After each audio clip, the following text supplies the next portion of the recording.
ومن أعرض عن ذكري فإن له معيشة ضنكا ونحشره يوم القيامة أعمى قال رب لم حشرتني أعمى وقد كنت بصيرا قال كذلك أتتك آياتنا فنسيتها وكذلك اليوم تنسى وكذلك نجزي من أسرف ولم يؤمن بآيات ربه ولعذاب الآخرة أشد وأبقى صدق الله مولانا العظيم وصدق رسوله النبي الكريم الرؤوف الرحيم اللهم نور قلوبنا بالقرآن وزين أخلاقنا بالقرآن وأدخلنا الجنة بالقرآن ونجنا من النار بالقرآن قال الله تعالى وتبارك في شان حبيبه مخبرا وآمرا إن الله وملائكته يصلون على النبي يا أيها الذين آمنوا صلوا عليه وسلموا تسليما الصلاة والسلام عليك يا رسول الله وعلى آلك وأصحابك يا محبوب رب العالمين الصلاة والسلام عليك يا نبي الرحمة وعلى آلك وأصحابك يا رسول الملاحم تمام حمد و ثنا تعریف و توصیف اللہ جل مجدہ الکریم کی ذات بابرکات کے لیے رسول رحمت شفیع معظم نبی محتشم حضور ختم المرتبت صلی اللہ علیہ وسلم کے حضور ناز میں اپنی عقیدتوں ارادتوں اور محبتوں کا نذرانہ پیش کرنے کے بعد واجب الاحترام ذوی الاحتشام معزز محترم مکرم سامعین علماء کرام مہمانان عالی مرتبت خواتین و حضرات السلام علیکم ورحمۃ اللہ وبرکاتہ۔ اللہ تعالیٰ جل شانہ نے ارشاد فرمایا وَمَنْ أَعْرَضَ عَنْ ذِكْرِي فَإِنَّ لَهُ مَعِيشَةً ضَنْكًا، اور جس نے میری یاد سے منہ پھیرا تو اس کی زندگی کا جامہ تنگ کر دیا جائے گا۔ وَنَحْشُرُهُ يَوْمَ الْقِيَامَةِ أَعْمَى، اور قیامت کے دن ہم اسے اندھا اٹھائیں گے۔ قال رب لما حشرتنی اعمی وقد كنت بصیرا، وہ کہے گا اے میرے رب مجھے اندھا کیوں اٹھایا گیا، مجھے تو آنکھیں دی گئی تھی، میں تو دیکھتا تھا دنیا پہ۔ آواز آئے گی قال کذالک اتتک آیاتنا فنسیتها،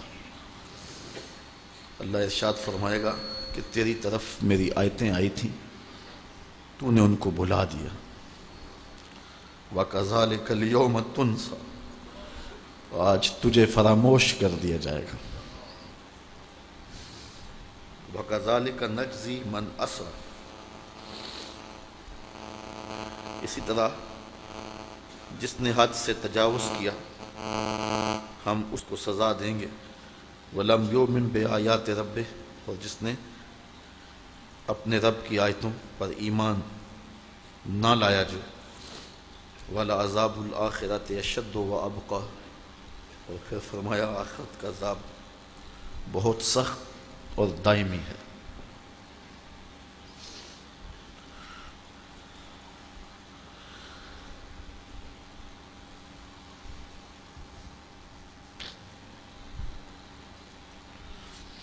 تو کہا جس نے میرے ذکر سے منہ پھیرا، تو دنیا کے اوپر دو خوبصورت آنکھیں اس کو دی گئی، لیکن قیامت کے دن بینائی اچک لی جائے گی اور وہ حشر کے میدان میں اندھا ہوگا۔ تو وہ کہے گا کہ مالک میں تو انکھیارا تھا، تو آج مجھے نابینا کیوں پیدا کیا گیا؟ کہا کہ میری نشانیوں کو، میری باتوں تو نے جھٹلایا تھا اور فراموش کر دیا تھا، آج تجھے فراموش کر دیا جائے گا۔ ذکر سے مراد کیا ہے؟ مفسرین کے مختلف اقوال ہیں۔ ایک قول یہ ہے کہ ذکر سے مراد دین ہے۔ جس نے دین سے منہ پھیرا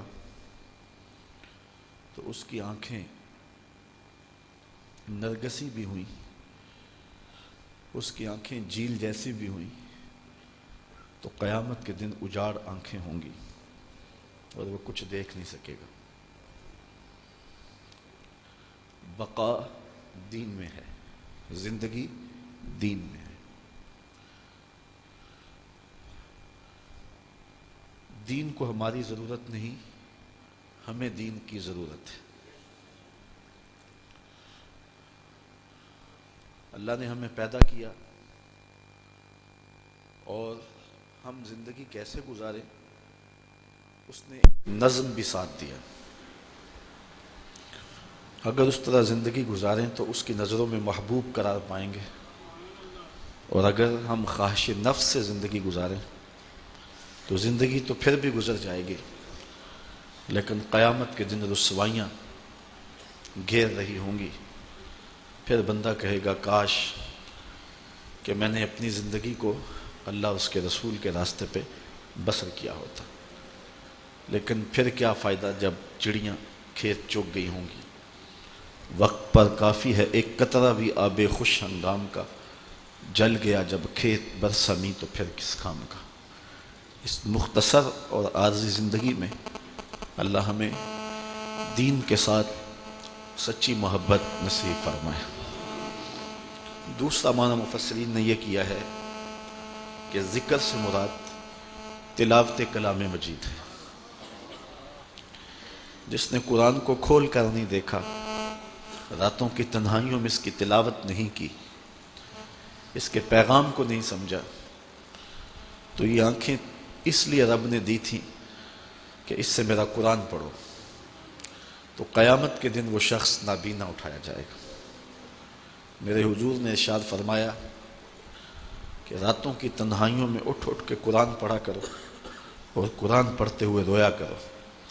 پھر کہا فَإِن لَمْ تَبْكُوا فَتَبَاكُوا، اگر رونا نہ آئے تو رونے کی کوشش کیا کرو۔ حضرت داتا گنج بخش علی حجویری سے ایک مرید نے پوچھا حضرت اگر رونے کی کوشش کریں پھر بھی رونا نہ آئے؟ فرمایا مقدر پہ رویا کرو، اتنے سنگ دل ہو گئے ہو۔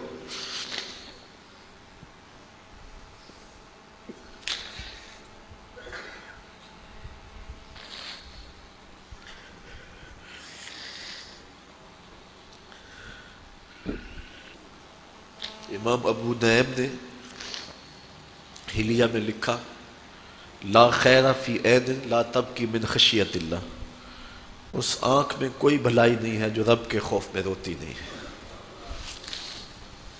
رومی کہتے ہیں جہاں پانی چلتا ہے وہاں سبزہ اگتا ہے، اور جہاں آنسو چلتے ہیں وہاں رب کی رحمت اترتی ہے۔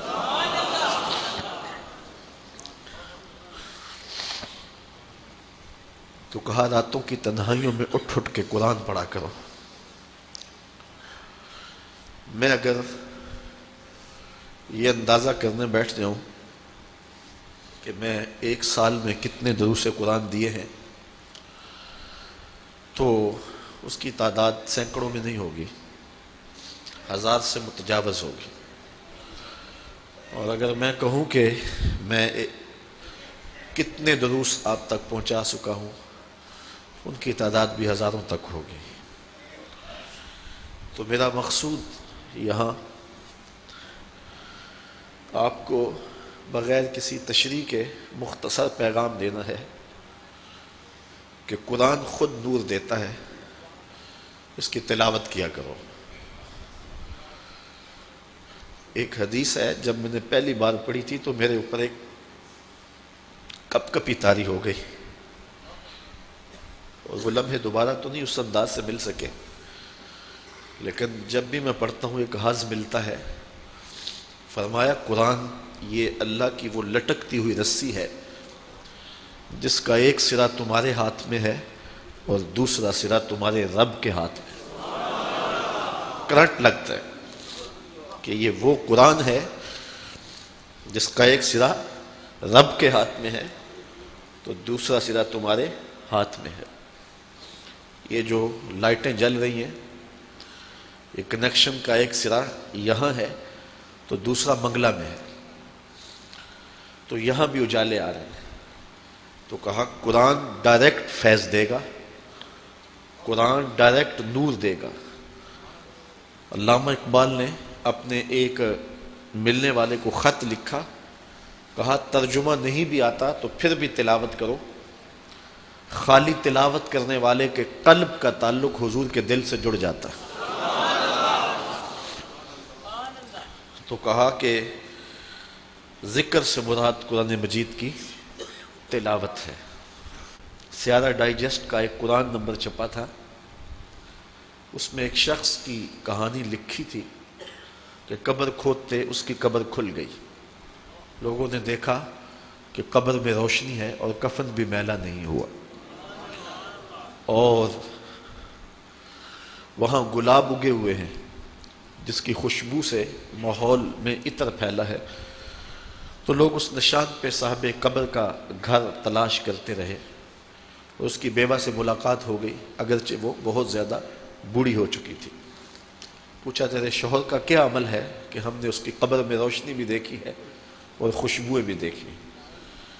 اس نے کہا میرا شوہر ایک دیہاتی شخص تھا، مجھے کوئی اس کا ایسا عمل نظر نہیں آتا، ہاں یہ مجھے یاد ہے کہ وہ قرآن مجید تو نہیں پڑھا تھا لیکن اس کتاب سے محبت اسے بڑی تھی، اور صبح جب نماز پڑھنے جاتا تو لوگ قرآن مجید کھول کے بیٹھتے تو اسے بڑا دکھ ہوتا کہ میں بھی قرآن پڑھا ہوتا تو مجھے بھی یہ برکت نصیب ہوتی۔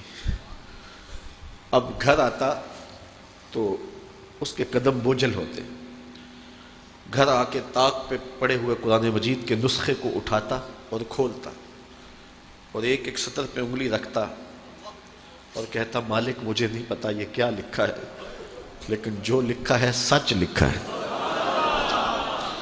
پھر نیچے آ جاتا، کہتا مالک مجھے نہیں پتا یہ کیا لکھا ہے، میری بدقسمتی کہ مجھے نہیں پتا، لیکن جو لکھا ہے سچ لکھا ہے، تیرا کلام ہے۔ انگلیاں پھیرتا جاتا اور یہ کہتا چلا جاتا یہ بھی حق ہے، یہ بھی حق ہے، یہ بھی حق ہے اور یہ بھی حق ہے۔ تو آج اس کی قبر میں جو اجالے پھیلے ہوئے ہیں تو اس قرآن کی محبت کی وجہ سے ہے۔ اللہ ہم سب کی قبروں میں روشنیاں کر، چونکہ ہماری تحریک قرآن مجید کی تحریک ہے تو اللہ کی کرم نوازیاں ہو جائیں۔ ہم اس کتاب کا حق تو ادا نہیں کر سکتے لیکن نوکری تو اللہ نے ہمیں نصیب کر دی ہے۔ اللہ اس کتاب کی برکتیں ہمیں نصیب کرے۔ تو میں آج کے اس اجتماع میں آپ کو یہ سبق دیتا ہوں، یہ آپ کو وظیفہ دیتا ہوں کہ روزانہ قرآن مجید کی تلاوت ضرور کیا کرو۔ مجھے پچھلے دن ایک صاحب ملے اور مجھے کہنے لگے کہ ایک صاحب ہیں، انہوں نے کہا ہے کہ ہمارے پیر صاحب نے فرمایا ہے کہ قیامت کے دن میں اتنی دیر تک رب کو دیکھوں گا بھی نہیں، نظر بھی اٹھا کے نہیں دیکھوں گا جب تک میرے سارے مرید نہ بخشے گئے۔ میں نے کہا یہ اس کی جرأت ہے، یہ اس کی ہمت ہے۔ میں تو اپنے ملنے والوں کو کبھی یہ بھی ضمانت نہیں دے سکتا کہ میں تمہیں بخشوا لوں گا، نہ ہمارے بزرگوں نے ہمیں ضمانت دی۔ ہمیں تو یہ بتایا گیا ہے کہ عمل کرو اور اس کے فضل کی آس رکھو۔ یہ طریقت سراسر محنت کا نام ہے اور کوشش کا نام ہے۔ میرا موضوع دوسری جانب نہ نکل جائے۔ تیسرا معنی اس کا جو کیا ہے وہ قرآن مجید کے تقاضوں پہ عمل کرنا ہے۔ ذکر سے مراد قرآن مجید کے جو تقاضے ہیں ان پہ عمل کرنا ہے، جو قرآن نے بتایا ہے، جو چیزیں حلال کی ہیں اور جن چیزوں سے حرام کیا ہے ان سے بچنا، جو ہے وہ جو حرام کی ہیں چیزیں ان سے بچ جانا، اور جو حلال کی ہیں ان کو بجا لانا، یہ اللہ کا ذکر ہے۔ اور جس نے اس سے اعراض کیا تو قیامت کے دن وہ نابینا اٹھایا جائے گا۔ اور چوتھا معنی جو حضرات مفسرین نے کیا، ان کو یہ معنی کرتے ہوئے لطف آیا ہوگا، میں نے پڑھا تو مجھے مزہ آیا، آپ سنیں گے تو آپ کو لطف آئے گا۔ وہ کہتے ہیں ذکر سے مراد مصطفیٰ جان رحمت کی ذات ہے۔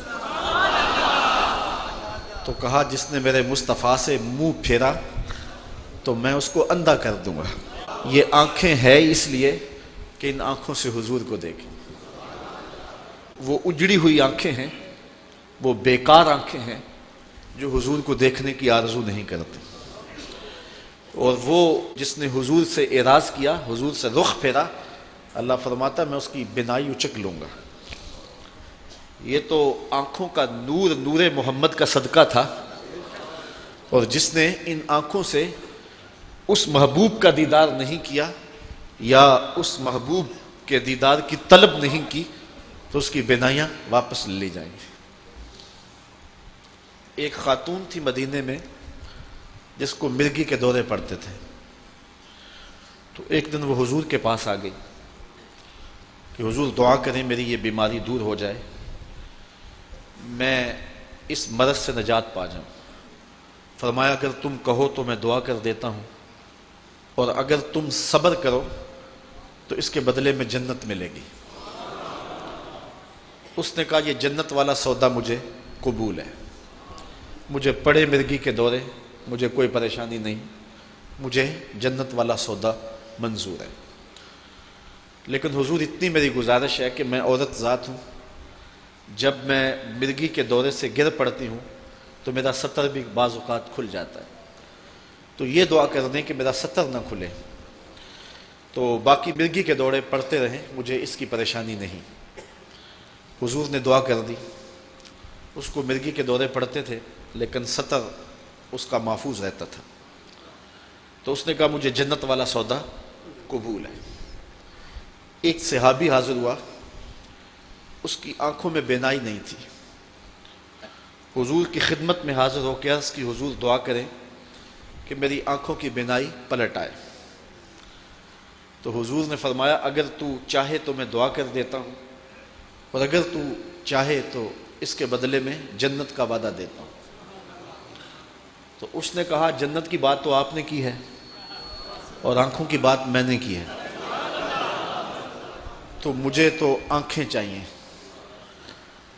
اچھا یہاں میں سوچتا ہوں کہ اس بوڑھی عورت نے جس کو مرگی کے دورے پڑتے تھے، عورت ہو کہ اس نے کہا مجھے جنت والا معاملہ قبول ہے لیکن بیماری رہے، لیکن اس آدمی نے کہا کہ مجھے یہ بیماری قبول نہیں ہے، تو اس نے کیوں اس عورت جتنا حوصلہ نہ کیا؟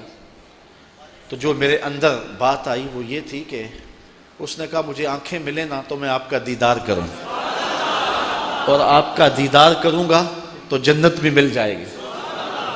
میں تو آنکھیں ہی اس لیے مانگ رہا ہوں کہ میں آپ کا ودوہا چہرہ دیکھنا چاہتا ہوں۔ تو کہا کہ ذکر سے مراد مصطفیٰ کریم ہیں جنہوں نے حضور سے رخ پھیرا، اللہ فرماتا میں اندھا کر دوں گا۔ آج بھی کتنے لوگ ہیں جن کو نظر نہیں آتا۔ میں کنایا کو سری سے بلیغ سمجھتا ہوں، میرا مزاج ہے، کچھ لوگ مجھے اس پہ مطعون بھی کرتے ہیں۔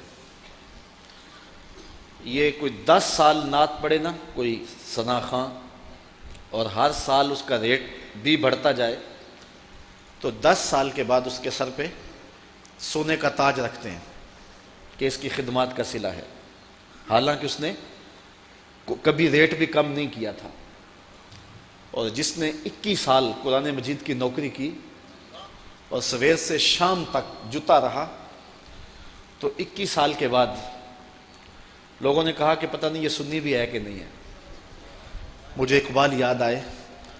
اقبال نے کہا لوگو میں تم سے اپنے شعروں کی داد نہیں مانگتا, تم مجھے کیا دو گے؟ میں تو اپنے شعروں کی داد قیامت کے دن رسول اللہ سے مانگوں گا. جو حضور سے رخ پھیرتے ہیں پھر اللہ انہیں دنیا میں بھی نابینا کر دیتا ہے اور انہیں کچھ نظر نہیں آتا ہے. اگر چاہتے ہو کہ یہ آنکھیں بھی روشن ہو اور دل کی آنکھیں بھی روشن ہو تو اپنا رخ سیدھا مدینے کی طرف رکھا کرو, پھر تمہارا دل بھی روشن ہوگا اور تمہاری آنکھیں بھی روشن ہوگی. اللہ اکبر. تو کہا ذکر سے مراد ذات رسالت مآب صلی اللہ علیہ وسلم. تو اگر کسی بدبخت نے حضور سے رخ پھیر لیا تو پھر وہ کسی کام کاج کا نہ رہا. قیامت کے دن اس کو اللہ تعالیٰ نابینا اٹھائے گا. ومن اعرض عن ذکری, جس نے میرے ذکر سے رخ پھیرا, فإن له معیشۃ ضنکا, کہا اس کی زندگی کا جامہ ہم تنگ کر دیں گے.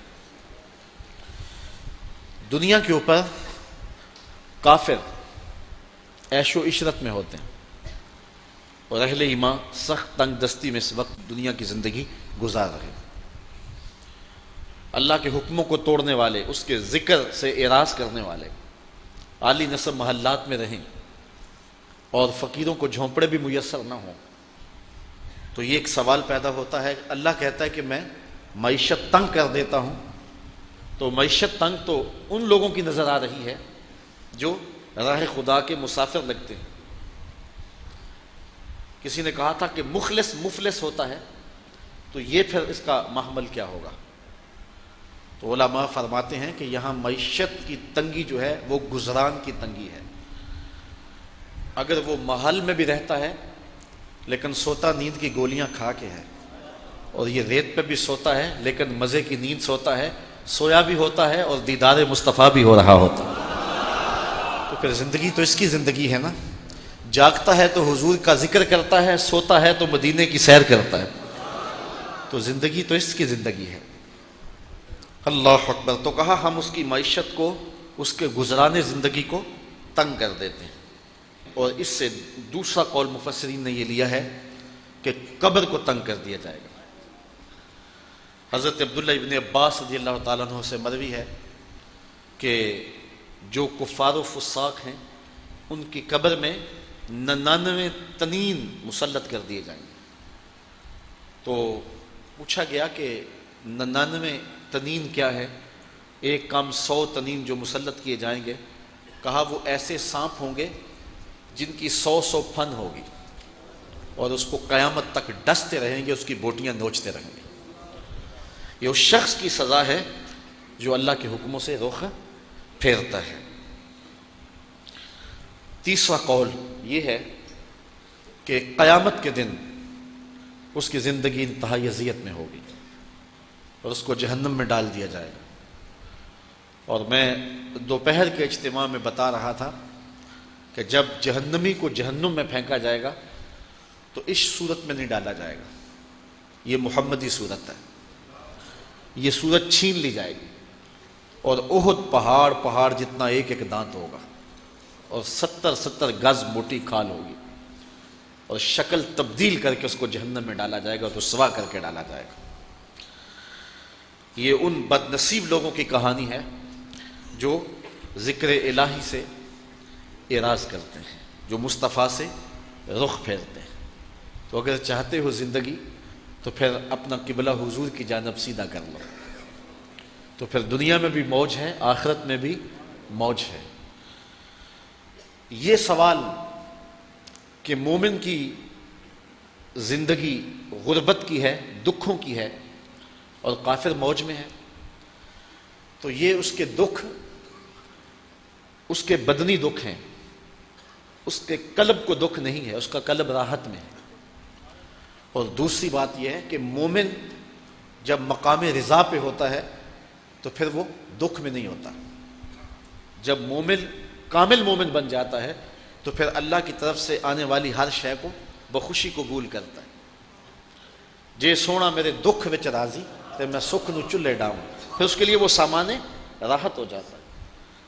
حضرت ابو ذر غفاری رضی اللہ تعالیٰ عنہ نے جب اسلام قبول کیا نا تو حضور نے کہا کہ اگر تم اس کو ابھی چھپا لو تو بہتر ہے، چونکہ پورے مکے کا ماحول مسلمانوں کے خلاف تھا اور حضور تھے دار ارقم میں۔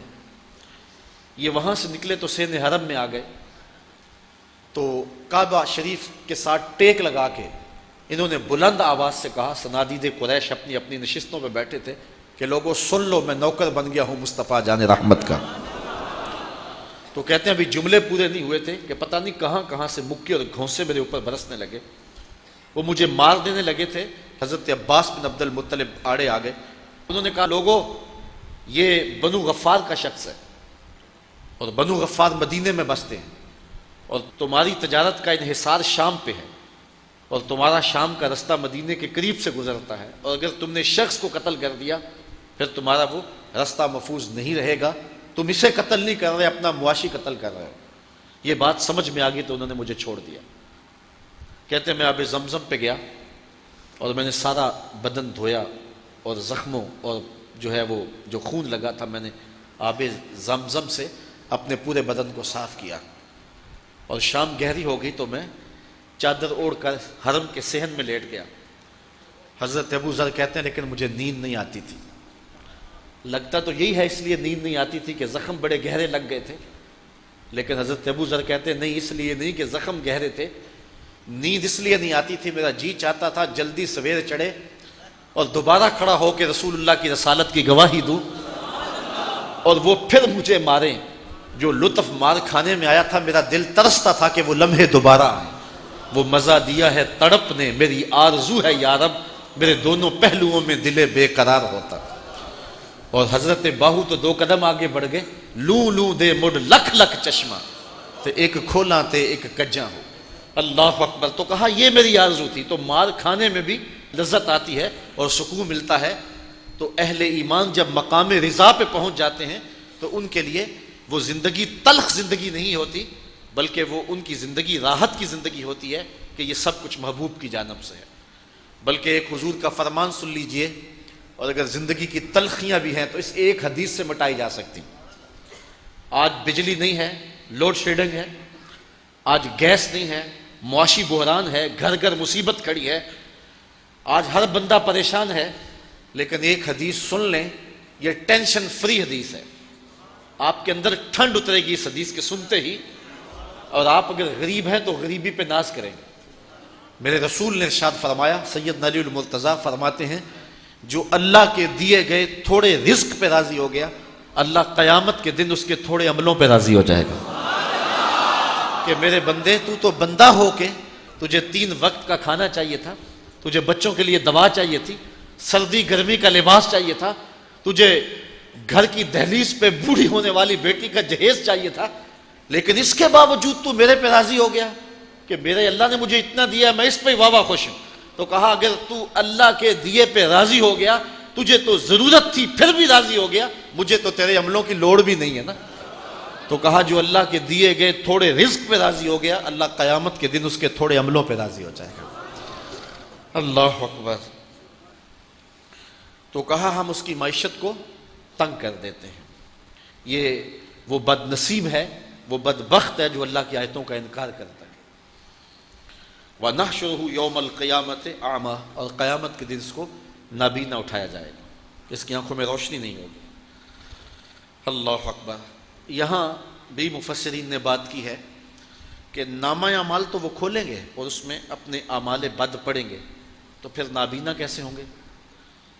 تو اس کا ایک جواب یہ دیا انہوں نے کہ عمل حجت ہوں گے، یعنی آج چمک چمک کے باتیں کرتے ہیں، اپنے کفر پہ اور اپنے عصیان پہ اور اپنے گناہوں پہ دلیلیں گھڑتے ہیں۔ ایک آپ بے نمازی سے پوچھ لیں تو وہ بھی کوئی دلیل دے دے گا، آپ ایک شرابی سے پوچھیں تو وہ بھی کوئی بات کرے گا آگے سے، آپ کو چپ کرا دے گا، اور کچھ نہیں ہوگا تو داڑھی کا تانا دے دے گا، امامے کا تانا دے دے گا۔ لیکن یہ دلیلیں اس دنیا پہ چلتی ہیں، بڑے شعلہ نوا خطیب ہوتے ہیں، لیکن جب جج کے سامنے جاتے ہیں تو پبلتیاں بند ہو جاتی ہیں۔ تو اللہ تعالیٰ جل شانہ کے حضور جب پیش ہوں گے تو اس وقت دلیلیں مٹ جائیں گی۔ عمل حجہ، ایک معنی یہ کیا گیا، لیکن یہ معنی بھی کیا جا سکتا ہے کہ انہیں چند لمحوں کے لیے بینائی دی جائے گی جس سے اپنا نامہ اعمال پڑھ سکیں گے، اور وہ ان کی توقیر کے لیے نہیں، ان کو رسوا کرنے کے لیے ہوگا، تاکہ وہ اپنے نامہ اعمال کی بدیاں پڑھیں اور دیکھیں کہ وہ کیا کیا کرتوتیں کرتے رہے اور کیا کیا جو ہے وہ گل کھلاتے رہے، اور اس سے مزید شرمسار ہوں، اور پھر آنکھوں کی بینائی اچک لی جائے گی۔ اللہ اکبر۔ تو کہا یہ وہ بد نصیب لوگ ہیں جنہوں نے دنیا کے اوپر اللہ کے ذکر سے رخ پھیرا، اللہ کی یاد سے منہ موڑا۔ اللہ تعالیٰ ارشاد فرمائے قال رب لما حشرتنی اعمی، تو وہ بندہ کہے گا جس کی آنکھوں کی بینائی اچک لی جائے گی کہ مالک مجھے تو موٹی موٹی آنکھیں دی گئی تھی، میری آنکھوں پہ تو شاعروں نے غزلیں لکھی، میری آنکھوں پہ تو قصیدے کہے گئے، میری آنکھوں کو کبھی جیل کہا گیا، میری آنکھوں کو کبھی نرگس کہا گیا، کبھی چشم آہو سے میری آنکھ کا تذکرہ ہوتا تھا، لیکن آج یہ آنکھیں بے نور کیوں ہو گئی؟ تو آواز آئے گی اللہ اکبر قال رب لما حشرتنی اعمی، کہے گا مالک مجھے اندھا کیوں کر دیا گیا، وقد کنت بصیرا، میں تو انکھیارا تھا، میں تو بینا تھا۔ آواز آئے گی قال کذالک اتتک آیاتنا، تیرے طرف ہماری نشانی آئی تھی، ہماری آیتیں آئی تھیں، فنسیتہا، کتنا متکبر تھا تو نے میری نشانیوں کو، میری آیتوں کو بھلا دیا، تو نے کبھی آنکھ بھر کے بھی نہیں دیکھا کہ قرآن کیا کہتا ہے، تو نے کبھی پرواہ نہیں کی، اتنا مغرور ہو گیا، تجھے اتنا نشہ چڑھ گیا دنیا کا، تجھے دنیا کی جو ہے وہ اتنی لذت ملنے لگی کہ تو حقارت کی نظر سے گزر جاتا تھا جہاں قرآن کی تلاوت ہوتی تھی اور تجھے قرآن میسر نہیں تھا، تو نے قرآن کی آیتوں کا انکار کیا، تو تمرد اور سرکشی میں مبتلا ہو گیا اور تو کفر و عصیان میں مبتلا ہو گیا۔ آج جو ہے وہ تیرے ساتھ بھی یہی سلوک کیا جائے گا، وَكَذَلِكَ الْيَوْمَ تُنْسَى، آج تجھے بھی فراموش کر دیا جائے گا، جہنم میں ڈال دیا جائے گا، پھر وہ چیخے گا، چلائے گا، 70 سال تو اس کو کوئی جواب ہی نہیں دے گا، 70 سال کے بعد اس کی پکار پہ داروغہ جہنم جھڑکتے ہوئے کہے گا کیا ماجرا ہے؟ تو وہ کہے گا ہائے پیاس سے مر رہا ہوں، ایسی جگہ ڈال دیا جائے گا 70 سال کوئی فریاد ہی نہیں سنے گا، اسے بھلا دیا جائے گا، فراموش کر دیا جائے گا۔ اللہ اکبر۔ پھر اسے مائے حمیم کھولتا ہوا پانی دیا جائے گا، اور کھولتا ہوا پانی جب پیے گا تو چہرے کی کھال ادڑ کے اس کے اندر گر پڑے گی۔ اب پانی گرم ہو تو آپ پیچھے کر دیتے ہیں کہ میں نہیں یہ پیوں گا، لیکن اس دن پینا پڑے گا، اس سے انتڑیاں کٹ کٹ کے گریں گی اور بار بار اس عذاب سے اس کو گزرنا پڑے گا۔ اللہ اکبر۔ وَكَذَلِكَ نَجْزِي مَنْ أَسْرَفَ، فرمایا اسی طرح ہم اس شخص کو سزا دیں گے جو حد سے تجاوز کرتا ہے، جو اللہ کے حکموں کو توڑتا ہے، وَلَمْ يُؤْمِنْ بِآيَاتِ رَبِّهِ، اور اپنے رب کی آیتوں پر ایمان نہیں لاتا۔ یہ بات بیان کرنے کے بعد فرمایا وَلَعَذَابُ الْآخِرَةِ أَشَدُّ وَأَبْقَىٰ، آخرت کا عذاب بڑا سخت ہے اور دائمی ہے، ختم نہیں ہوگا۔ وقت سمٹ گیا، میں مضمون آگے لے جانا چاہتا تھا۔ اللہ تعالیٰ ارشاد فرماتا ہے، درمیان میں آیات چھوڑ رہا ہوں، وَلَا تَمُدَّنَّ عَيْنَيْكَ إِلَىٰ مَا مَتَّعْنَا بِهِ أَزْوَاجًا مِّنْهُمْ زَهْرَةَ الْحَيَاةِ الدُّنْيَا، ارشاد فرمایا کہ آپ مشتاق نگاہوں سے نہ دیکھیے ان چیزوں کی طرف جن سے ہم نے لطف اندوز کیا ہے کافروں کو، کافروں کو حور و قصور دیے، محلات دیے۔ اقبال نے کہا تھا کہ افرنگ کا ہر کوچہ ہے فردوس کی مانند، تو یہ زندگی ان کو دی، لیکن اس زندگی کے باوجود، عالی نسب محلات کے باوجود، اس کے باسی اجڑے ہوئے، ان کی زندگی کے اندر کوئی حرارت ہے ہی نہیں، تو یہ ظاہری چمک ہے۔ میں ایک لمبی مسافت سے تھکا ہوا تھا، میرے کان میں آ کر کسی نے سرگوشی کی، اگر آپ چاہیں تو ہم آپ کو وہاں لے چلیں جہاں علامہ اقبال نے اپنی زندگی کا ایک وقت گزارا ہے۔ میں چونک گیا اور مخاطب ہوا، تو میں نے کہا کہ میرے میزبان کا تقاضا ہے کہ آپ رات میرے پاس رکیں، مجھے 18 دن ہو گئے لیکن میں ایک رات بھی ان کے پاس رکنا مشکل ہے میرے لیے، سفر میں رہا ہوں، اور آج میں نے ان سے وعدہ کیا تھا کہ آج رات میں آپ کے ہاں رکوں گا، بیٹھیں گے، باتیں کریں گے، اور صبح میں نے 11 بجے چلے جانا ہے۔ تو وہ کہنے لگا کہ اگر میں نے کہا کہ میری بھی آرزو ہے، لیکن اگر آپ میرے میزبان سے اجازت لے لیں، میں نہیں کہوں گا، آپ کہہ لیں۔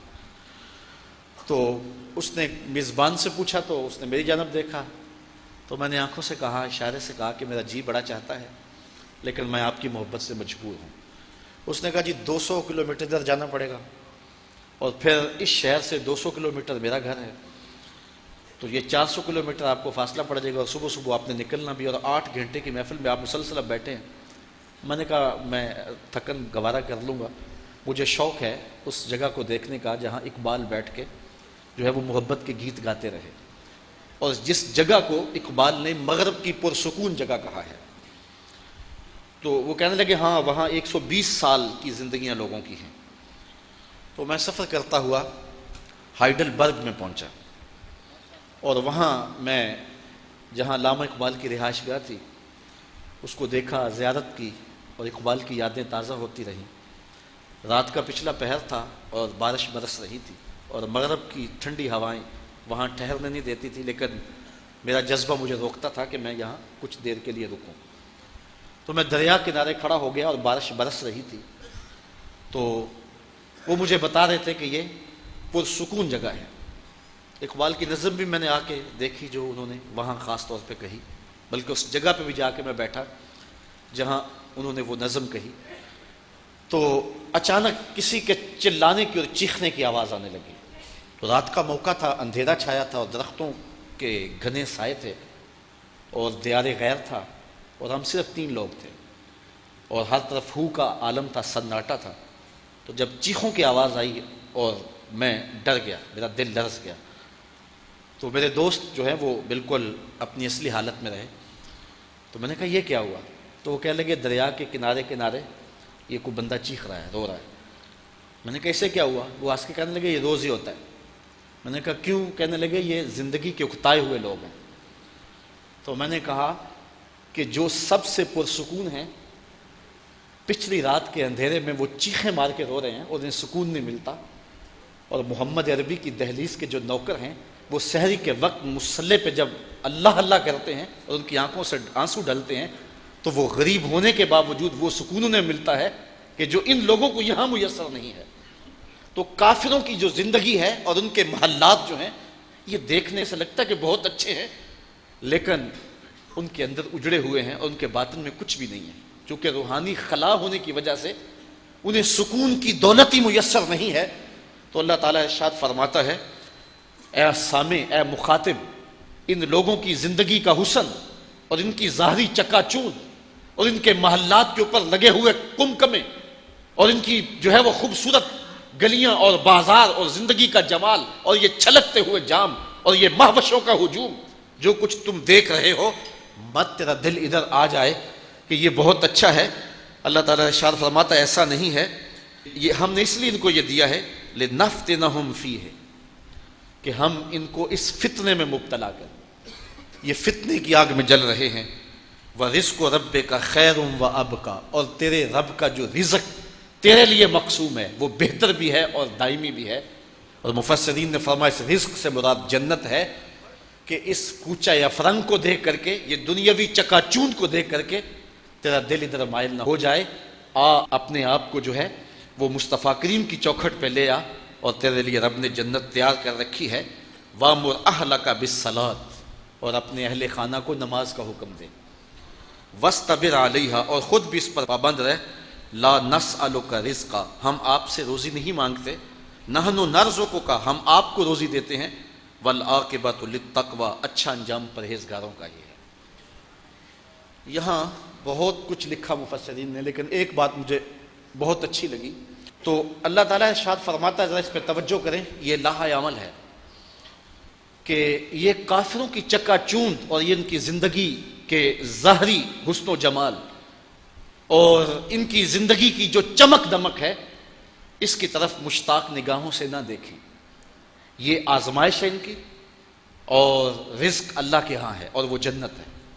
تیری نظر میں جنت کا نقشہ ہو تو کوچہ یا فرنگ کیا ہے، تو تو ادھر دھیان رکھ۔ اب آگے فرمایا وَأْمُرْ أَهْلَكَ بِالصَّلَاةِ، اور اپنی اولاد کو نماز کا حکم دے اور خود بھی اس پہ پابند رہے۔ تو یہاں ایک مفسر نے بڑی خوبصورت بات کہہ دی.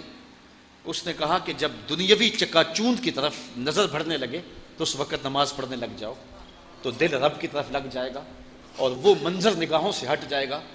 تو آج کے زمانے میں ہر شخص اس ظاہری چکا چوند کی طرف بڑھ رہا ہے. ہر نوجوان ہاتھ میں یہ آرزو لیے کھڑا ہے کہ میں اڑ کے یورپ چلا جاؤں اور میں دنیا کی رنگینیوں میں کھو جاؤں. آج ماں باپ بھی دعائیں مانگتے ہیں ہمارے پاس کثرت کے ساتھ. لوگ اس لیے دعائیں کروانے آتے ہیں کہ بچے کا ویزا لگ جائے اور وہ بیرون ملک چلا جائے. لیکن میں ایک ماں کی کہانی بھی سناتا ہوں کہ اس نے اپنے بیٹے کو میرے پاس 2 مہینے کے لیے بھیجا کہ مجبور کر دیا ہے اس کو بیرون ملک جانے کے لیے. میں ڈرتی ہوں کہ اس کی نظر وہاں بھٹک نہ جائے اور وہاں آوارہ نہ ہو جائے. تو 2 ماہ آپ اپنے پاس اسے رکھیں. اگر آپ مجھے گارنٹی دیں کہ یہ بچہ وہاں جا کر کے دین سے گرفت کمزور نہیں کرے گا تو پھر میں اس کو یورپ بھیجنے کی اجازت دیتی ہوں, ورنہ میں اپنے بیٹے کو نہیں جانے دوں گی. تو وہ 2 ماہ میرے ساتھ رہا. تو میں نے اس کی ماں کو کہا کہ میں ضمانت تو نہیں دے سکتا لیکن مجھے امید ہے کہ اس کے سینے میں قرآن کا نور اتر گیا ہے. تو وہ لڑکا چلا گیا اور وہاں کچھ عرصہ اس نے گزارا, لیکن وہ خود ہی بھاگ آیا, کہنے لگا یہاں دل نہیں لگ رہا. اور پھر وہ یہاں آ کر اس نے کاروبار کیا. اللہ تعالیٰ نے اس کو اس کاروبار میں عزت عطا کر دی. تو آج جب رخ انسانوں کے ادھر مڑے ہوئے ہیں تو والدین کی یہ ذمہ داری ہے کہ وہ اپنی اولاد کو نماز کا حکم دے. جب یہ آیت کریمہ اتری تھی تو حضور روزانہ حضرت فاطمہ کے دروازے پہ دستک دیتے تھے اور الصلاۃ الصلاۃ کہتے تھے, اور حضرت علی المرتضیٰ کو اور سیدہ فاطمہ کو نماز کے لیے اٹھاتے تھے. تو آج کے اس مصطفی اجتماع کے اندر جب کہ نفسی کا عالم ہے, ایک تو قیامت کے دن کہتے ہیں نفسی کا عالم ہوگا, یہ دنیا کے اوپر ہی وہ عالم آ گیا اور یہ قیامت کا ہی منظرنامہ ہے. اور انسانوں کی نظریں بھٹک رہی ہیں اور خیال بہک رہے ہیں, سوچوں کے رخ کسی اور سمت موڑ رہے ہیں. آؤ اپنی سوچوں کے رخ گنبد خضرا کے مکین کی طرف موڑے. میں ایک بات کہا کرتا ہوں کہ سویر شام سفر میں ہوتا ہوں تو گاڑیوں کے پیچھے بڑے عجیب جملے لکھے ہوتے ہیں. کوئی شرما دیتے ہیں, کوئی جملے پریشان کر دیتے ہیں, کچھ دکھی کر دیتے ہیں. لیکن ایک جملہ ایسا ہے جو میں پڑھتا ہوں تو میں اپنے ساتھیوں کو کہتا ہوں کہ یہ دیکھو کیا لکھا ہے. لکھا ہوتا ہے صنم بے وفا. تو میں کہتا ہوں اب روتے پھرتے ہیں نا, یہ احتجاجی مظاہرہ ہے, یہ تحریری احتجاج کر رہے ہیں کہ میرے یار نے مجھ سے بے وفائی کر دی, کوئی راستے میں چھوڑ گیا, کوئی کسی موقع پہ چھوڑ گیا. میں نے کہا ان نے دوستی اس سے لگائی جس نے بے وفائی کر دی. آؤ میں تمہیں ایک در کا پتہ بتاؤں, جو ہاتھ پکڑتا ہے تو حشر میں نہیں چھوڑتا, پھر حشر میں بھی وہ ہاتھ نہیں چھوڑتا. تو اپنی دل کا رشتہ اس آقا سے جوڑ لو. آؤ اقبال کے سارے کلام کو نچوڑیں اور رس نکالیں اور دیکھیں کیا نکلتا ہے.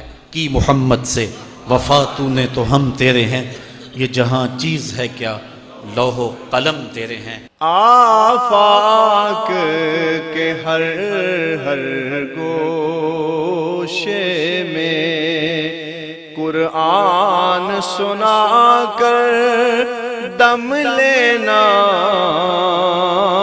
اب رکنا نہیں, اب تھمنا نہیں. فردوس میں جا کر دم لینا, آفاق کے ہر گوشے میں قرآن سنا کر دم لینا, اب رکنا نہیں, اب تھمنا نہیں. کبھی کسی کا محتاج نہ کرنا, دنیا میں بھی عزتیں دینا, آخرت میں بھی سرخرویاں عطا فرما. ہمارے من میں چراغاں کر دینا, باطن میں روشنیاں ڈال دینا. اے اللہ ہمارے ضمیر کو پاکیزگی دے دے, ہمارے خیالوں کو پاکیزگی دے دے, ہمارے قلوب کی تطہیر فرما دے, ہمارے خواطر کو پاکیزہ کر دے. اے اللہ ہمیں تزکیہ و تصفیہ کا نور عطا فرما دے, ہمیں ظاہر باطن کی پاکیزگی نصیب فرما. ہمیں ہاتھوں پاؤں کے اعضائے بدنیاں کے گناہوں سے محفوظ و مامون فرما. ہمیں دل دماغ کے گناہوں سے محفوظ فرما. بغض, حسد, کینہ, جتنی بھی بیماریاں ہیں اللہ ان سے ہمیں نجات بخش دے.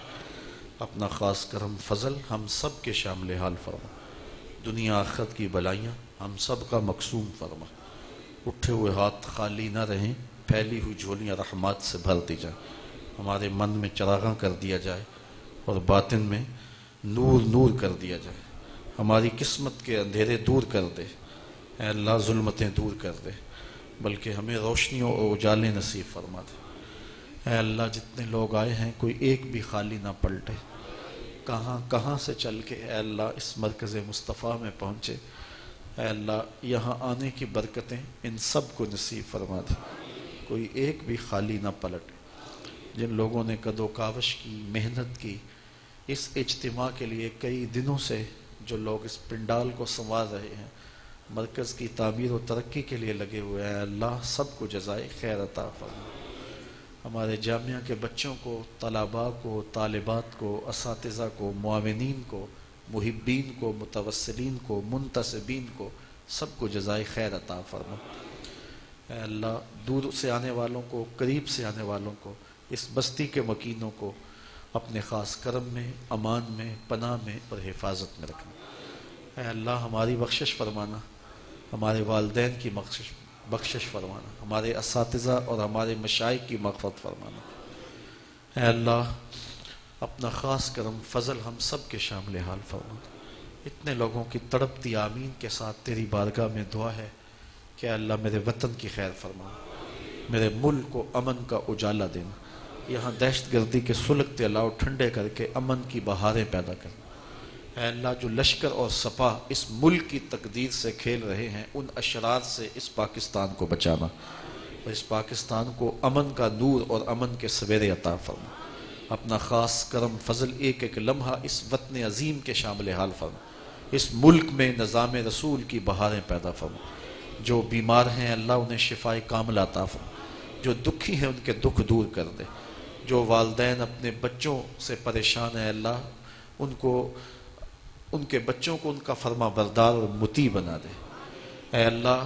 جو والدین اپنے اولاد کے لیے، اچھے رشتوں کے لیے سرگرداں ہیں، ان کے لیے بہتر اسباب مہیا فرما دے اے اللہ۔ جن لوگوں کو اولاد کی دولت ارزانی نہیں کی گئی، ان کی گودیں اولاد سے ہری کر دے، انہیں چاند جیسے بیٹے عطا کر دے اے اللہ۔ انہیں پاکیزہ وصف بیٹیاں نصیب فرما دے، انہیں اولاد نرینہ بھی دے دے، اولاد مادینہ بھی عطا کر دے۔ اپنا خاص کرم فضل ان کے شامل حال فرما دے اے اللہ۔ اپنے کرم سے ہم سب کے گناہوں کو دھو ڈال، ہم کالے دل اور کالے منہ لے کر تیری بارگاہ میں حاضر ہیں اے اللہ۔ اتنے لوگوں کی آمین کے ساتھ، جس میں مرد بھی ہیں، خواتین بھی ہیں، بوڑھے بھی ہیں، بچے بھی ہیں اے اللہ، ان دکھے ہوئے دلوں کی فریاد سن لے اور ہم سب کی خطاؤں کو معاف کر دے، ہمارے کبیرہ صغیرہ گناہوں کو معاف کر دے، جو ظاہر کیے ان کو بھی معاف کر دے، جو چھپ کر کیے ان کو بھی معاف کر دے اے اللہ۔ ہم سب کی خطاؤں سے درگزر فرما، تیرا کرم تیری مہربانی چاہیے، سب گناہ دھل جائیں گے، رحمت کا پانی چاہیے۔ تو کریم ہے، ہم تیرے عاجز بندے ہیں، تو رحیم ہے اے اللہ، ہم تیرے ناتواں بندے ہیں اے اللہ۔ اگر تیری چوکھٹ سے خیر نہ ملا تو کوئی در نہیں ہے جہاں جا کے دستک دے سکیں گے، کہاں کہاں سے چل کے تیرے بندے، تیرے در کے غلام، تیری چوکھٹ کی باندیاں تیری دہلیز پہ حاضر ہیں۔ مالک، مرکز مصطفیٰ میں بیٹھنے والوں کو اتنا عطا کر دے، اتنی کرم نوازیاں فرما دے کہ کوئی کمی باقی نہ رہے اے اللہ۔ سب کے دکھ دور فرما، جو مقروض ہیں ان کو بار قرض سے خلاصی دے دے، جو دکھی ہیں ان کے دکھ دور فرما دے، پریشان حالوں کو خوشحال فرما، جو معاشی بحران میں مبتلا ہیں ان کی معیشت ٹھیک کر دے اے اللہ۔ جو لوگ غربت کی چکی میں پس رہے ہیں انہیں غربت میں صبر بھی دے دے، اور اے اللہ قوت لا یموت نصیب فرما، انہیں اتنا رزق عطا فرما کہ وہ اپنی بیٹیوں کو گھر کی دہلیز سے عزت کے ساتھ اٹھا سکیں اے اللہ، وہ اپنی بیٹیوں کے ہاتھ پیلے کر سکیں اے اللہ۔ ان دکھیوں کی مدد فرما، ان پھنسے ہوئوں کی مدد فرما، ان پریشان حالوں کی مدد فرما، اذیت میں مبتلا ان لوگوں کی مدد فرما اے اللہ۔ جو لوگ راہ دین میں خرچ کرتے ہیں ان کے رزق میں فراوانی کر دے۔ ادارۃ المصطفیٰ کے ساتھ، مرکز مصطفیٰ کے ساتھ، جامعۃ المصطفیٰ کے ساتھ اور مرکزی جامع مسجد گلزار مدینہ کے ساتھ جو لوگ متعلق ہیں اور مالی تعاون کرتے ہیں، اللہ انہیں اتنا عطا کر کے کوئی کمی باقی نہ رہے۔ اے اللہ جو تعاون کرنا چاہتے ہیں، محبت کا ربط رکھنا چاہتے ہیں، لیکن ان کی جیب اور ان کے حالات اجازت نہیں دیتے، اور وہ آرزو اور تمنا رکھتے ہیں کہ ہم بھی بڑھ چڑھ کے حصہ لیں، مالک ان کو اتنا دے کہ وہ جو دے رہے ہیں ان سے زیادہ دینے کے قابل ہو جائیں، اور اے اللہ ان کے رزق میں فراوانی عطا فرما دے، اپنا خاص کرم فضل شامل حال فرما دے۔ ایک ایک پائی پائی جوڑ کے جو اس مرکز کے لیے کوشاں ہیں، اے اللہ انہیں جزائے خیر عطا فرما۔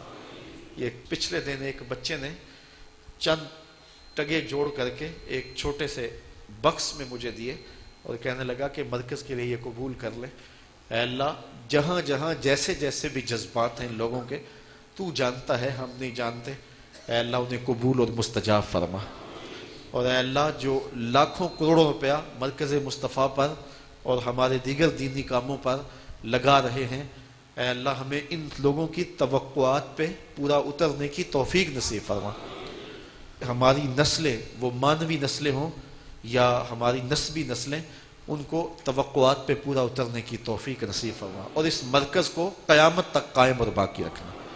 اس سے عشق رسول کا فروغ ہو، محبت الہی کا فروغ ہو، یہاں سے تقوی کے اجالے پھیلے، یہاں زندگی گزارنے کا درس ملے، یہاں ایک اچھی زندگی کا سلیقہ سکھایا جائے، اور حضور کے دین کے سپاہی تیار ہوں، حضور کے دین کے نوکر تیار ہوں۔ اے اللہ اس مرکز کو حقیقی معنی میں مرکز مصطفیٰ بنا، اسے منتخب اور چنا ہوا مرکز بنا دے، اور اے اللہ اس کو تعمیر کے مراحل سے گزار کے جلد تکمیل کی منزل تک پہنچا دے۔ جن لوگوں نے ایک پائی بھی لگائی اسے بھی جزائے خیر عطا کر دے۔ گزرتے ہوئے اگر کسی نے اس مرکز کو محبت کی نظر سے دیکھا بھی ہے، اے اللہ اسے بھی جزائے خیر عطا فرما۔ جن لوگوں کی دعائیں ہمارے ساتھ رہیں، جن لوگوں کا تعاون ہمارے ساتھ رہا، جن لوگوں کے مشورے ہمارے ساتھ رہے، جن کے دھڑکتے ہوئے دل ہمارے ساتھ رہے، اے اللہ سب کو جزائے خیر عطا فرما۔ اے اللہ تو جانتا ہے ہمارے دلوں کو، ہم تیرے دین کے لیے کچھ کرنا چاہتے ہیں لیکن نفس اور شیطان ہر وقت ہمارے پیچھے ہیں، مالک تو ہماری مدد فرما اور اپنے دین کے لیے کچھ کرنے کی توفیق نصیب فرما۔ اے اللہ ہمارے اندر کی بیماریاں دور کر دے، ہمارے نفس کی بیماریاں دور کر دے، ہمارے باطن کی بیماریاں دور کر دے، ہمیں حسد سے، ہمیں حقد سے، ہمیں بغض سے، ہمیں کینے سے، ہمیں نفرتوں سے محفوظ فرما، ہمارے باطن کو اچھائیاں عطا کر دے، ہمیں عجب سے محفوظ فرما، ہمیں ریاکاریوں سے محفوظ فرما۔ اے اللہ ہماری زندگی کا ایک ایک لمحہ تیرے دین کے لیے وقف ہو کے رہ جائے، اور جب ہماری سانس ٹوٹ رہی ہو تیرے محبوب کا رخ نور آنکھوں کے سامنے ہو۔ اے اللہ یہ مبلغین، یہ مدرسین، یہ طلبہ، یہ درس قرآن کے نوکر، ایک ایک در پہ جا کے، دروازے پہ جا کے کنڈی کھڑکانے والے اور درس قرآن کی دعوت دینے والے اور ان دوسرے قرآن کی رونق بننے والے، سب کو جزائے خیر عطا فرما۔ جامعۃ المصطفیٰ کی خیر فرمانا، الکلیۃ المصطفیہ للبنات کی خیر فرمانا، العقاب انٹرنیشنل کے نام سے نوجوانوں کی تربیت کا جو فورم مالک شروع ہو رہا ہے، اس کو قدم قدم پہ برکت عطا فرما، اور ادارۃ المصطفیٰ کے لیے جب اس کا آغاز کیا گیا تھا جو خلوص میسر تھے، مالک العقاب کے لیے بھی وہی خلوص ہمیں نصیب فرمانا، اور ملک کے طول و عرض کے اندر اس کو پھیلنا نصیب فرمانا، یہ اقبال کے شاہین بنے، یہ مصطفیٰ کے دین کے سپاہی بنے، اور اس ملک کی آبرو اور حفاظت کے لیے میدان عمل میں ہاراول دستے کا کام دیں، اور اس وطن کی اجڑی ہوئی مانگ کے اندر محبتوں کے پھول رکھ دیں۔ اے اللہ ان عقابوں کو، ان شاہینوں کو، ان شہبازوں کو راہ منزل کی طرف عازم سفر کر دے، اور ان کی اڑان میں کبھی نیچا پن نہ آئے اور یہ اونچے اڑتے چلے جائیں اور ان کی منزل گنبد خضرا ہو۔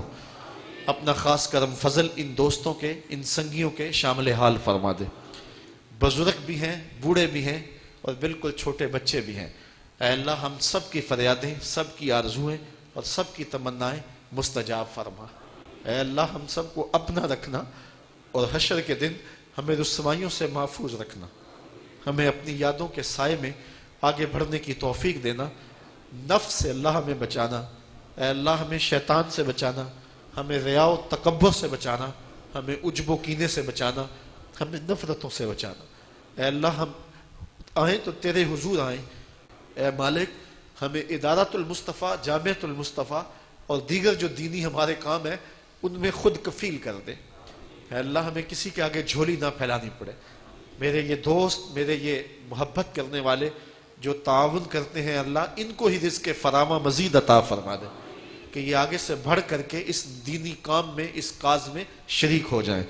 اور اے اللہ ان کا دینا مخفی انداز سے ہو، ان کا دینا خلوص سے ہو۔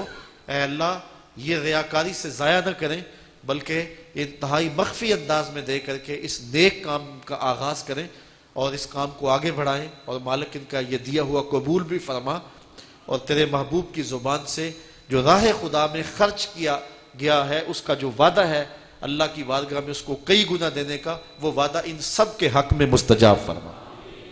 اپنا خاص کرم فضل ہم سب کے شامل حال فرما۔ اس مبارک موقع پہ اتنے لوگوں کی تڑپتی آمین کے ساتھ تیری بارگاہ میں دعا ہے کہ میرے والدین کی مغفرت فرما۔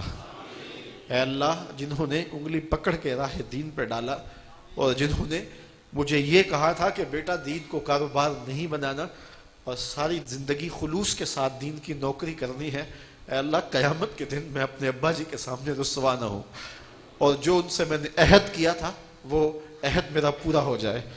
اور اے اللہ میرے یہ بچے، یہ میرے بیٹے ابھی جو گفتگو کر رہے تھے، یہ میری محبتوں کے امین اور یہ میری الفتوں کا نور اور یہ میرے دل کا پھل اور ثمرہ، اے اللہ ان کو ساری زندگی دنیا کی اغراض سے بچانا۔ اے اللہ انہیں اپنی رضا کے لیے کام کرنے کی توفیق دینا۔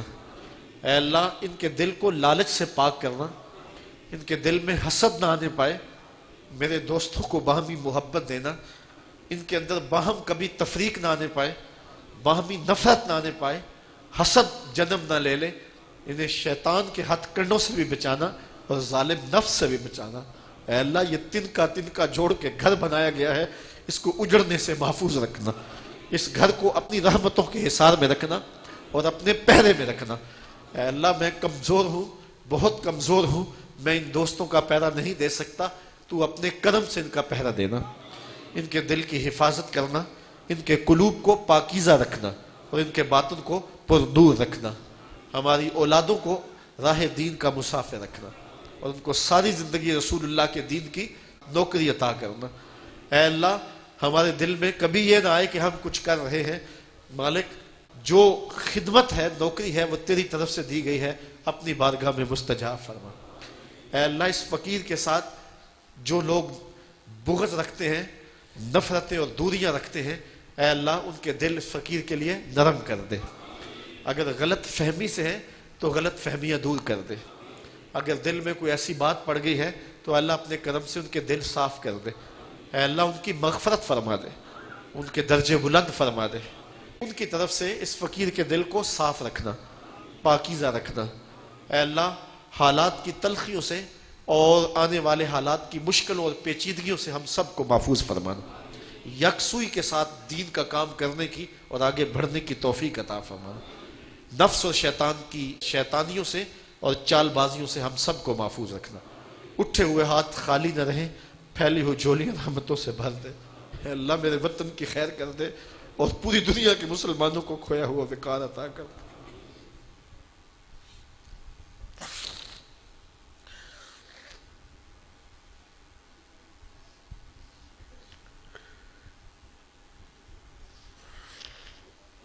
اے اللہ بٹکے ہوئے آہو کو پھر سوئے حرم لے چل، اس شہر کے خوگر کو پھر وسعت صحرا دے، میں بلبلے نالا ہوں اس اجڑے گلستہ کا، تاثیر کا سائل ہوں محتاج کو داتا دے۔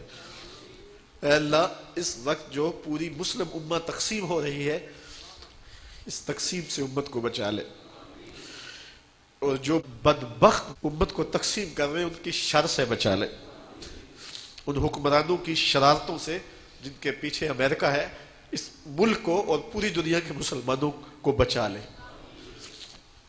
اے مالک تیری بارگاہ میں دعا ہے، آنے والا منظر نامہ اور زمینی حقائق تو خطرناک دکھائی دیتے ہیں، لیکن مالک تو حالات کا رخ تبدیل کرنے والا ہے۔ اے اللہ رسول اللہ کے ماننے والوں کو عزتیں عطا کر دے، حضور کے دین کے چوکیداروں کو عزتیں عطا کر دے، اے اللہ جن لوگوں نے حضرت اویس کرنی کا روزہ گرایا، جنہوں نے خالد بن ولید کا روزہ گرایا، جنہوں نے حضرت زینب کے مزار پہ بم مارے، اے اللہ ان ظالموں کی شر سے اس امت کو محفوظ فرما۔ اے اللہ ایسے خارجیوں سے امت کو محفوظ فرما، اور اس امت کو راہ حق اور راہ مستقیم نصیب فرما، ان کو راہ حق اور راہ مستقیم نصیب فرما۔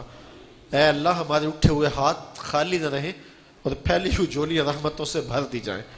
ہماری جو بیٹیاں غیروں کے نرغے میں ہیں، اے اللہ ان کے نرغوں سے نجات عطا کر دے۔ اے اللہ شتیلا اور صابرہ کے کیمپوں میں تڑپنے والے قیدیوں کی مدد فرما، برما میں سسکنے والے بچوں کی فریاد سن لے۔ اے اللہ جو تھر کے اندر زندگی اور موت کی کشمکش میں ہیں، اے اللہ ان بچوں کی فریاد سن لے اور ہمیں کوئی صالح حکمران نصیب فرما۔ اے اللہ ایسے بدکار حکمرانوں سے ہمیں نجات دے جو اسمبلی کے لاجز کے اندر بیٹھ کے بدماشیاں کرتے ہیں اور شرابیں پیتے ہیں۔ اے اللہ ہمیں وہ حکمران دے جو سحری کے وقت اٹھ کے مصلے بچھائیں اور تہجد ادا کریں اور زندگی کی ایک ایک سانس کو مصطفیٰ جان رحمت کے نام لگا دیں۔ ہمیں جرت مند، غیرت مند اور آبرو والے حکمران نصیب فرما دے۔ بٹکے ہوئے آہو کو پھر سوئے حرم لے چل، اس شہر کے خوگر کو پھر وسعت صحرا دے۔ اے اللہ قوم کے بیٹے آوارہ ہوتے جا رہے ہیں، میڈیا کی بے لگامی نے قوم کے سے حیا کا جوہر چھین لیا ہے۔ اے اللہ میرے قوم کے جوانوں کو ان کی آنکھوں کو حیا کا جوہر عطا کر دے، قوم کی بیٹیوں کے سروں کے اوپر پردے رکھ دے۔ اے اللہ وہ برہنہ ہو کے گھر سے کیوں نکلتی ہیں؟ ان کے باپ کی غیرت مر گئی، ان کے بھائیوں کی غیرت مر گئی۔ مالک تیرے رسول اللہ کی امت ہیں، تیرے رسول اللہ کی امتی بیٹیاں آج بازاروں میں برہنہ سر پھرے تو شیطان بھی ہنستا ہوگا کہ میں نے رسول اللہ کی امت کو رسوا کر دیا۔ میرے مالک اے میرے مولا ان بیٹیوں کو سیدہ فاطمہ کے پردے کا تقدس نصیب فرما دے اور ان کو حیا کی چادر نصیب فرما دے۔ اے اللہ اس امت کے ننگے سر کو، برہنہ سر کو اپنی رحمتوں کے سائے میں ڈھانپ دے۔ ہمارے اٹھے ہوئے ہاتھ خالی نہ رہیں، تیری بارگاہ میں بار بار دعا ہے، ہم تیرے عاجز اور ناتواں بندے ہیں، ہمارے گناہوں کو معاف کر دے، ہماری خطاؤں سے درگزر فرما، ہمارے صغیرہ کبیرہ گناہوں سے درگزر فرما۔ تو کریم ہے، ہم تیرے عاجز بندے ہیں، تیرا کرم تیری مہربانی چاہیے، سب گناہ دھل جائیں گے، رحمت کا پانی چاہیے۔ اللہم اید الاسلام والمسلمین، اللہم اعز الاسلام والمسلمین، اللہم انصر من نصر دین محمد صلی اللہ علیہ وسلم، اللہم اخذل من خذل دین محمد صلی اللہ علیہ وسلم، اللہم اغفر ذنوبنا واستر عیوبنا وقلب قلوبنا ونور قبورنا وسہل مرادنا ویسر امورنا، اللہم اغفر لنا ولوالدینا ولمشائخنا ولاساتذنا ولتلامذتنا ولمن لہ حق علینا ولجمیع امت سید الانبیاء والمرسلین۔ اے اللہ ہمارے وہ پیر بھائی جو اس دنیا سے چلے گئے، آج ان کی قبریں ہماری دعاؤں کا راہ تک رہی ہوں گی۔ اے اللہ ان کی قبروں کو وسیع کشادہ، منور، خوشبودار اور ٹھنڈا فرما دے۔ ہم سب کے والدین کی مغفرت فرما دے، ہمارے والدین کی قبروں کو روشنیوں سے، اجالوں سے، نور سے بھر دے اور ان کو اللہ اپنی رحمتوں سے بھر دے۔ ہمارے بہن بھائیوں کو اپنی رحمتوں کے حصار میں لے لے، ہماری اولادوں کو اپنی رحمتوں کے حصار میں لے لے۔ ادارت المصطفیٰ کے ایک ایک ساتھی پر اپنے فضل کی بارش نازل کر دے۔ اے اللہ تجھے واسطہ تیرے رسول کا، تجھے واسطہ گنبد خضرا کے مکین کا، اے اللہ اس امت کے حال پہ رحم فرما۔ تو کریم ہے، ہم سب کے حال پہ کرم فرما، تو رحیم ہے، رحم فرما، تو ستار ہے، ہماری پردہ پوشی فرما۔ حشر کے دن ہمیں یوں ہی معاف کر دینا، ہمارے نامہ اعمال نہ کھولنا، اور اگر کھولنے ضروری ہوئے تو حضور کے سامنے نہ کھولنا۔ تو غنی از ہر دو عالم من فقیر، روز محشر عذرہائے من پذیر، گر تو بی بینی حسابم ناگزیر، از نگاہ مصطفیٰ پنہا بگیر۔ اللہم اید الاسلام والمسلمین، اللہم عز الاسلام والمسلمین، وصلی اللہ تعالی علی النبی الامین وعلی آلہ واصحابہ اجمعین برحمتک یا ارحم الراحمین۔ بسم اللہ الرحمن الرحیم۔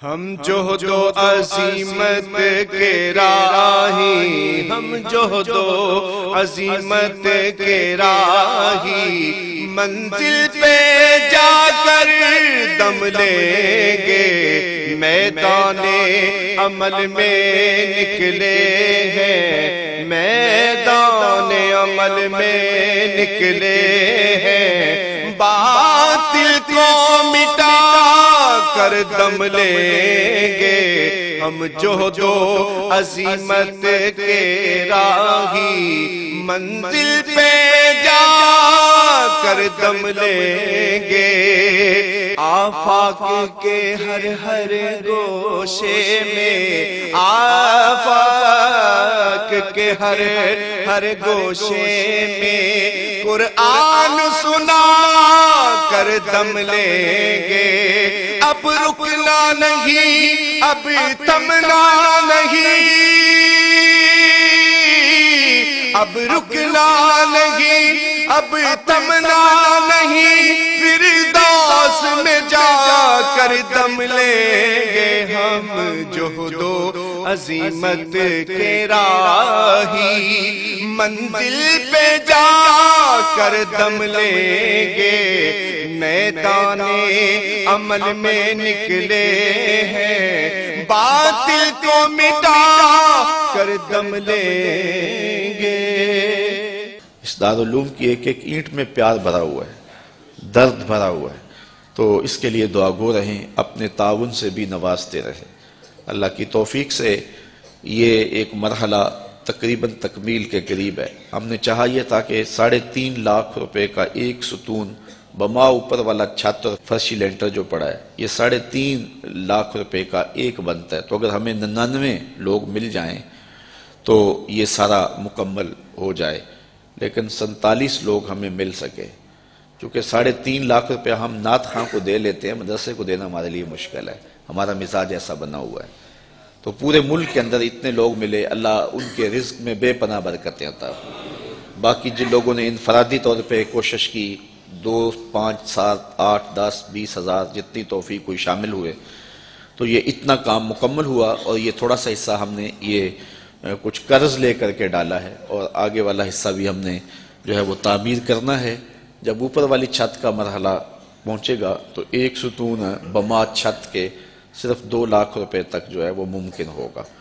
احباب اگر اس حوالے سے جو ہے وہ تعاون فرمائیں۔ جامعۃ المصطفیٰ کے جو ماہانہ اخراجات ہیں اس سلسلے کے اندر باہر سے معاونت فارم اگر وصول کر لیں، ایک بچے کا اوسط خرچہ تقریباً 1200 سے 1500 روپے تک ہے۔ اگر ایک بچے کا خرچہ اپنے ذمے لے لیں، ہمارا نمائندہ ہر مہینے وصول کر لے گا، تو یہ ایک تعاون کی صورت ہوگی۔ بہرحال جس طرح جس سے بن پڑے، اپنے مرحومین کے اصالِ ثواب کے لیے، اس کی تعمیر کے لیے آپ نے کوشاں رہنا ہے۔ جس نے ایک پائی بھی اس جامعہ کے لیے خرچ کی، اے اللہ اس کو جزائے جزیل دے۔ جس نے گزرتے ہوئے پیار کی نظر سے دیکھ بھی لیا، اس کو بھی جزائے جزیل عطا فرما۔